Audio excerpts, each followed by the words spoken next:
Government MP Kelly O'Dwyer is the chair of the House of Representatives Economics Committee. The Reserve Bank comes under her purview. Currently, the committee is investigating the impact of foreign investors on the housing market. She joins me now from Melbourne. Kelly O'Dwyer, thanks very much for your time. Great to be with you, Emma. Are house prices in Australia too expensive? Well, certainly house prices in Australia are reasonably high, and we have seen that serious impact of high house prices on particularly first home buyers trying to get into the housing market. What we're currently looking at the moment is the impact of foreign investment and how that applies to residential real estate. We have an existing framework at the moment that says, on the whole, foreign investment is really beneficial where we can add to dwelling stock, which means the stock that people can either purchase or rent. And it's also beneficial where it has an economic dividend, where it adds to our economy through builders and suppliers being able to have more work. But we do have prohibitions on foreign investment as it applies to existing homes, prohibitions on non-resident foreign investors being able to purchase any home at all under that framework, and restrictions on temporary residents being able to only purchase one home. We'll get into more detail around foreign investment shortly, but first I want to talk about the noise around the Reserve Bank. And the Reserve Bank board seems so alarmed by the state of the property market that they're considering new rules to make it harder to borrow money. Is that an overreaction? Well, look, what we have seen through the last 3 hearings where we have had oversight of the Reserve Bank is that the Reserve Bank have been very closely monitoring the housing sector. They have never ruled out using macro-prudential tools. They have, in the past, been reasonably critical about the impact of macro-prudential tools as they have been applied, for instance, in New Zealand. But what they have suggested in the most recent Financial Stability Review is that they're going to work with APRA, the prudential regulator, to ensure that there are safe lending standards, and that seems entirely appropriate to me. Does the government share the RBA's concerns that people might be overextending themselves, borrowing money that they won't necessarily be in a position to pay back? Well, look, the Reserve Bank and also APRA are both independent organisations, and they will make their own assessments as to this. They're doing their job, and I think it's appropriate that they go about doing their job to ensure financial stability. It's very important for our economy to have strong confidence in our financial system, and both APRA and the Reserve Bank are important pillars in that.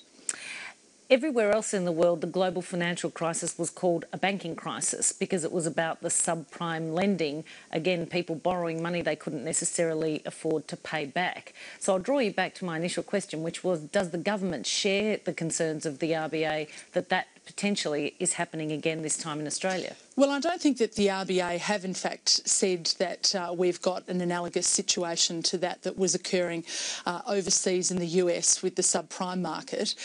We have a very different system here. We have a very strongly regulated prudential market. We have a strong banking sector, and we have strong risk assessments that apply to people who are taking out loans. We certainly don't have the sort of loans that we saw with Fannie Mae and Freddie Mac, where people were able to basically get loans that they couldn't afford to pay back, and when they got into financial trouble, simply walk away. That's not the system we have here in Australia.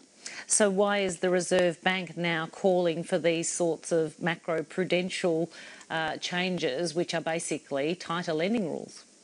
Well, I think it's prudent to always look at the lending rules that apply and to make sure that they are appropriate for the time. They have been monitoring this situation over some period, over the last 12 months at least, during the 3 oversight hearings that we have held with the Reserve Bank. And I think that this is simply them doing their job as they are meant to do. Labor's Sam Dastyari wants to haul the RBA board before a Senate committee. Do they have questions to answer? Well, look, as I said before, we've had a number of oversight hearings. We have 2 public oversight hearings every year as part of the House of Rep Standing Committee on Economics Responsibilities. We have direct responsibility for oversighting the Reserve Bank. We certainly asked them some very tough questions in the 3-hour hearing that we have there. We also had private briefings as well with the Reserve Bank Governor twice a year, and we put any questions that we need to the Reserve Bank in order to make sure that we have confidence in exactly what's occurring with the Reserve Bank, but they are an independent organisation, and it is appropriate that they are able to make these decisions based on the information to hand. What you're telling us seems to be at odds with your colleague, National Senator Matthew Canavan, who today said that it was easier to get information on a typical bombing raid in Iraq and Syria than to understand the RBA's plans for new regulations. Well, I have the greatest respect for Matt. I would say, though, he ought to perhaps read the transcripts that we've had of the Oversight hearings for the House Economics Committee. Well, investor loans are of the biggest concern to the Reserve Bank board. What role is negative gearing playing in pushing up house prices? Well, look, we haven't specifically focused on that particular question, but I know I heard your earlier reports before about Saul Eslake calling for a change in the negative gearing rules. I don't see there being any need to actually change those rules. There are lots of unintended consequences that flow from changing rules, such as negative gearing. For instance, you can actually have a dramatic impact on the rental market and people being able to rent housing if you were to make such changes. But any potential tax changes ought to be properly considered in the tax white paper, which is coming up. We don't have any plans to make changes to negative gearing, but any tax changes that need to be made holistically, and that's appropriate for the tax white paper. And would you welcome a focus on negative gearing and its impacts? Because Sol Eslake, who you just mentioned, who is the chief economist at the Bank of America, says that negative gearing doesn't do much to improve housing supply because investors generally buy established housing and there's no foundation to claims that improves the supply of rental housing. Well, you're quoting one economist. Emma, you could equally find quite a number of other economists who would give you a very different perspective on that. What's your perspective? Well, my perspective is that the current situation is working well, and I see no reason to make changes to the negative gearing arrangements. But you'd welcome a focus in the tax white paper? Well, I think when you're considering any holistic review of tax, you look at all issues on the table, although we have no plans as a government to make any changes to negative gearing. For the past 4 or 5 months, your committee has been considering the impact of foreign investors on property prices. Will rules need to change? Well, we have some pretty strict rules in place at the moment, and I just mentioned them at the opening when we were talking about this before, that there are prohibitions on non-resident foreign investors being able to purchase existing homes. What we found out, though, through the evidence that our committee has received, is that these rules have simply not been enforced through prosecution since 2006 by the Foreign Investment Review Board. I think there has been a failure of leadership of the Foreign Investment Review Board on this. I think they have dropped the ball. I think that if we have rules in place, those rules need to be properly enforced. That is the only way we can give confidence to the Australian people that our foreign investment framework is working as it should. And so we would be looking to tighten up exactly what occurs in terms of the enforcement penalties that can be applied, but also making sure that FIRB is doing its job. You've previously criticised the Foreign Investment Review Board, as you're saying now, for not being tough enough and not showing enough leadership. Foreign investors are not meant to be allowed to buy existing homes. Have you seen evidence to suggest they're getting around that particular rule?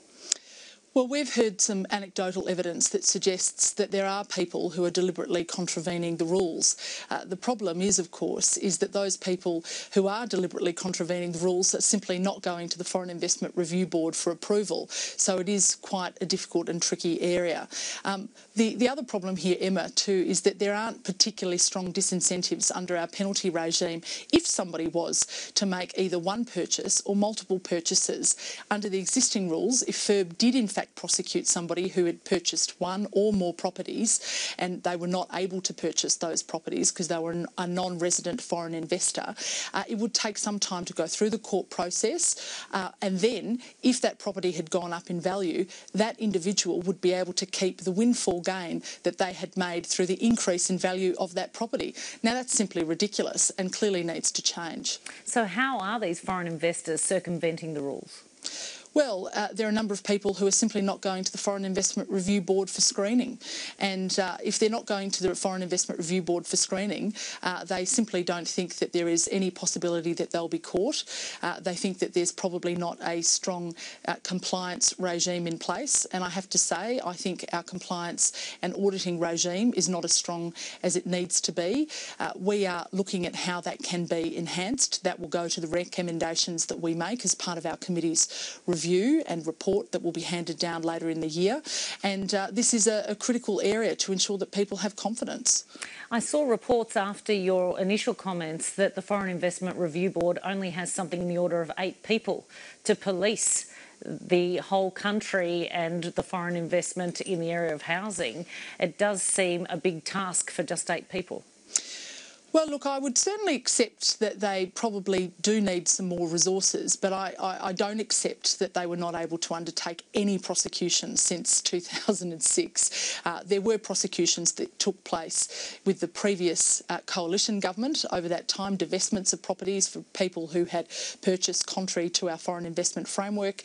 I simply don't accept that their whole job there was to do nothing, and I don't think that that is an excuse. I do think, though, that more resources are needed for the Foreign Investment Review Board. One of the issues that we have been looking at is that with the applications that go before the Foreign Investment Review Board, that perhaps there ought to be a modest fee that is associated with those applications, and that money could be hypothecated to FIRB for their compliance, auditing and enforcement activities. Because at the moment, as I understand it, if someone buys a foreign investor buys an Australian residential property, they actually have to proactively go to the Foreign Investment Review Board to apply to undertake that investment. If they know they're contravening the rules, it's highly unlikely, isn't it, that they're actually going to put themselves forward? That is exactly right, which is why we need to have better data, better information, which is another reason why one of the key recommendations that our committee will be making is to have a national register where at the transfer of land you actually understand who is purchasing that residential property, and that data can be matched against all sorts of other data, including data from the Immigration Department, where you have, for instance, temporary residents who might have left the country and who, under our current existing foreign investment framework, need to sell their property within 3 months of leaving. Some of those people are not doing that, and the data isn't being matched, which means those people at the moment are not being caught. How widespread is the abuse of the rules? Well, it's very difficult to put a finger on it, and that's why we have been receiving as much evidence as we can from various different sources, matching that evidence up and looking to make recommendations that strengthen our framework.